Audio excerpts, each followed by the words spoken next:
Halo semuanya, sebelumnya perkenalkan nama saya Nevril Ece dari Teknik Industri 2020 Universitas Pelita Harapan. Sekarang saya akan mempresentasikan mengenai budaya organisasi serta perusahaan yang dipilih untuk dibahas pada kali ini. Dimulai dengan pengertian budaya organisasi. Apa itu budaya organisasi? Budaya organisasi adalah sebuah sistem makna bersama yang dianut oleh anggota-anggota yang membedakan organisasi itu dari organisasi-organisasi lainnya. Pengertian ini didapat dari Stephen Robbins dalam buku Perilaku Organisasi tahun 1996 halaman 289.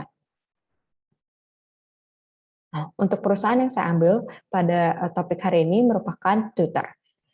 Nah, Twitter adalah salah satu platform sosial media yang berguna untuk mengirimkan pesan atau gambar, akan tetapi memiliki batas maksimal karakter untuk setiap postingannya. Twitter merupakan open service yang membebaskan penggunanya untuk membagikan apa saja, ide-ide atau informasi apapun yang ingin dibagikan oleh penggunanya. Twitter berdiri sejak 21 Maret 2006 saat proses pengerjaannya dimulai oleh pendiri Twitter itu sendiri, yaitu Jack Dorsey. Lalu ada juga Noah Glass, Bistone, dan juga Evan Williams. Twitter awalnya hanya digunakan sebagai layanan internal perusahaan Odeo, tetapi Twitter pun menjadi terpisah dari Odeo dan semakin berkembang sehingga bisa digunakan oleh pengguna manapun. Twitter sendiri memiliki dua tujuan utama. Yang pertama adalah we serve the public conversation. Jadi Twitter menginginkan platform ini dijadikan sebagai ruang yang aman dan juga bebas untuk mengutarakan pendapat atau sebatas berbicara mengenai apapun. Hal ini dilakukan juga dengan cara selalu mengupdate peraturan, teknologi, dan juga tools yang terdapat pada platform Twitter ini. Yang kedua adalah having a global impact. Jadi Twitter bertujuan untuk memiliki impact yang besar secara global, baik secara finansial, platform, dan juga people. Untuk people yang dilakukan itu seperti ada acara Twitter for a Good Day, donation matching, ongoing volunteerism, and hack for good. Kalau untuk platform itu ada dia membuat ads for good, data for good, capacity building for non-profits, campaigns for change, emoji, dan lain-lainnya. Dan juga dia mengupload first global impact report, yaitu pada tahun 2021 di platformnya agar di websitenya agar orang-orang pun dapat melihat apa saja yang dia lakukan untuk mengupayakan agar dia dapat menjadi memiliki global impact yang besar. Dan juga agar datanya itu lebih transparan. Nah, Twitter sendiri memiliki beberapa prinsip yang mereka jalani, yaitu pertama ada promoting health, ada earning people's trust, making it straightforward, uniting profit and purpose, dan yang terakhir adalah being fast, free, and fun. Yang pertama adalah dia ingin menginginkan orang bisa bebas berpendapat sehingga memperoleh percakapan yang sehat juga. Yang kedua, dia ingin selalu menjaga privasi dari penggunanya agar tetap dipercaya. Yang ketiga, dia ingin menjadi transparan mengenai perusahaannya. Dan juga Twitter selalu mementingkan praktik yang bersifat sukarela untuk membantu orang atau organisasi-organisasi yang membutuhkan. Jadi dia ingin pekerjaannya tidak hanya berfokus kepada platform Twitter sendiri, tetapi juga membuat sesuatu yang dapat memberikan perubahan besar bagi orang lain. Nah, budaya organisasi yang di Twitter itu yang lainnya adalah yang pertama itu memiliki fleksibilitas tinggi terhadap workplace bekerjanya. Jadi Twitter sendiri memiliki 3 opsi untuk tempat kerjanya. Jadi pertama itu bisa bekerja dari kantor, yang kedua bekerja dari rumah, dan yang ketiga itu bisa bekerja keduanya. Jadi ada beberapa role pekerjaan yang memang mengharuskan mereka datang ke kantor. Akan tetapi kebanyakan pekerjaan di Twitter itu dapat dilakukan di rumah. Maka dari itu dia juga ingin mementingkan kenyamanan karyawannya sehingga ia memberikan opsi-opsi yang menyesuaikan pekerjaannya itu sendiri. Lalu di Twitter juga memiliki banyak event untuk para employee-nya. Salah satunya seperti Twitter for Good Day yang diadakan 2 kali setahun. Nah, acara perusahaan Twitter sedunia ini itu di mana pekerjanya itu bergabung untuk membuat impact di daerah lokal mereka masing-masing.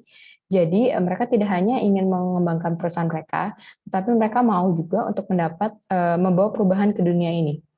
Lalu yang lainnya itu seperti ada donation matching, ongoing volunteerism, yang diharapkan oleh Twitter itu untuk para pekerjanya melakukan hal ini. Dan juga ada seperti Hack for Good yang diadakan pada Hack Week untuk pekerja itu membuat dan mengembangkan ide-ide untuk Twitter agar lebih berguna bagi dunia ini. Mereka diharuskan untuk mempitch idea dan juga berinovasi agar Twitter ini dapat membawa impact besar terhadap dunia ini. Lalu Twitter juga memiliki work environment yang tidak biasa, seperti adanya pertemuan rapat yang tentunya tidak seperti biasanya, karena kan biasanya dilakukan di ruangan tertutup dan juga sangat formal. Tapi Twitter sendiri untuk yang terletak di San Francisco, dia memiliki rooftop garden untuk pertemuan meeting-meetingnya, lalu juga dia memiliki tempat gym di tempat kerja, free catering, healthcare, jasa laundry, dan juga waktu khusus yang dialokasikan untuk project charity. Seperti yang sudah saya sebutkan sebelumnya, bahwa Twitter sangat mementingkan pekerjaannya tidak hanya berfokus pada pekerjaan di Twitter sendiri, tetapi juga memfokuskan kepada bagaimana mereka membawa perubahan terhadap dunia ini.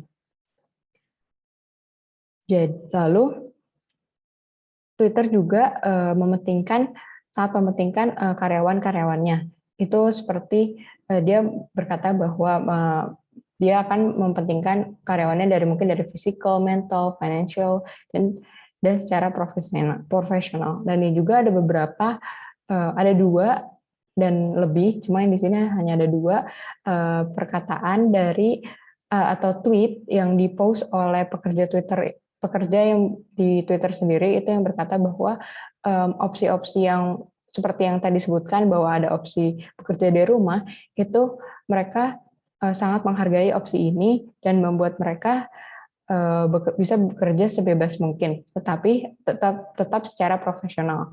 Lalu juga ada pekerja yang harus izin cuti untuk maternity leave, dan tetapi Twitter tidak membebankan mereka dalam cuti hamil mereka ini. Jadi mereka tetap dapat bekerja, tetapi dengan tidak membebankan mereka. Lalu, ini merupakan dimensi dari budaya organisasi. Jadi ada yang pertama itu attention to detail, outcome orientation, people orientation, team orientation, aggressiveness, stability, dan terakhir innovation and risk taking. Nah, termasuk pada dimensi yang mana budaya organisasi perusahaan Twitter tersebut dilihat dari gambar yang tadi, itu yang pertama, Twitter itu termasuk ke people orientation. Karena Twitter mementingkan people atau orang-orang yang terlibat pada perusahaan.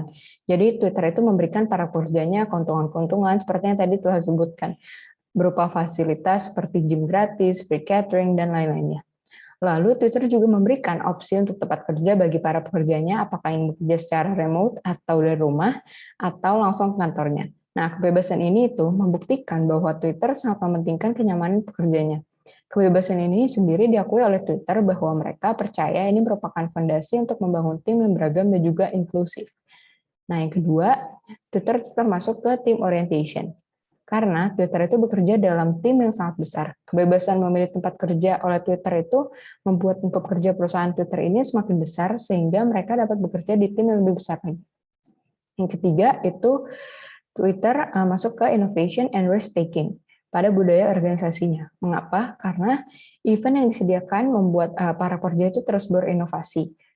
Jadi baik untuk mereka sendiri maupun untuk membantu orang lain. Nah, seperti yang tadi setelah saya jelaskan mengenai Hack for Good, itu acara yang pada minggu Hack Week itu, yang membuat para pekerja di Twitter itu diminta untuk mempitch idea dan berinovasi. Nah, itu inovasi yang mereka lakukan itu tentunya tidak hanya membantu perusahaan mereka sendiri, tapi juga membantu orang lain. Maka dari itu mereka pasti memiliki dimensi innovation dan risk taking ini. Lalu selanjutnya, seberapa kuat culture atau budaya dapat mempengaruhi manajer atau karyawan dalam organisasi atau perusahaan Twitter. Nah, yang pertama, karena budaya organisasi Twitter ini, banyak orang menjadi tertarik bekerja di Twitter karena di Twitter ini budaya-budayanya juga sudah terkenal tidak hanya di perusahaan itu sendiri, tapi juga terkenalnya karena mereka sempat masuk beberapa nominasi yang termasuk Twitter ini berada di peringkat atas mengenai budaya organisasinya. Lalu yang kedua ini, budaya ini membuat para pekerjanya itu nyaman dalam bekerja, karena Twitter itu kan mementingkan fleksibilitas serta kenyamanan pekerjanya. Nah, banyak kayak tawaran menarik seperti makanan gratis dan tempat dan yang lainnya itu juga membuat para pekerja itu semakin nyaman dalam bekerja. Nah, kenyamanan para pekerja inilah membuat para employee di Twitter itu dapat bekerja semakin baik karena lingkungannya mendukung. Nah, mereka menjadi memiliki produktivitas tinggi dalam bekerja dan sangat menghargai kesempatan mereka bekerja di Twitter juga. Karena Twitter juga mementingkan kepentingan pekerjanya seperti memberikan cuti hamil dan juga tidak membebankan pekerjaannya. Lalu, dari mana manajer atau karyawan dapat mengetahui mengenai culture atau budaya organisasi perusahaan Twitter ini? Nah, mungkin yang pertama itu ada saat sesi wawancara perekrutan pekerja. Awalnya mungkin diketahui dari sini karena pekerja yang mewawancarai pasti menanyakan mengenai hal-hal yang harus dimiliki oleh pekerja agar budaya organisasi yang ada di Twitter ini dapat tetap berjalan. Dari situ sebenarnya kita dapat melihat bahwa budaya seperti apa yang ada pada Twitter. Selain itu, eh, yang kedua itu ada melalui para pekerja di sana, entah itu HRD atau atasan-atasan di Twitter. Nah, itu para atasan atau HRD atau yang lainnya, para pekerja sebelumnya, juga pasti akan menerapkan budaya tersebut dan juga membimbing serta memimpin para pekerja tersebut mengikuti budaya yang telah dimiliki oleh perusahaan Twitter. Nah, ini juga mungkin bisa dilihat dari visi dan misi Twitter, lalu juga kita dapat melihat dari perilaku pekerja di Twitter. Jika seseorang itu bekerja di Twitter, pasti mereka dapat melihat dan beradaptasi dengan lingkungan sekitarnya, sehingga mereka dapat mengetahui budaya apa yang terdapat pada perusahaan tersebut. Nah, selanjutnya ini merupakan daftar pustaka yang digunakan untuk membuat presentasi ini. Nah, sekian presentasi dari saya. Terima kasih.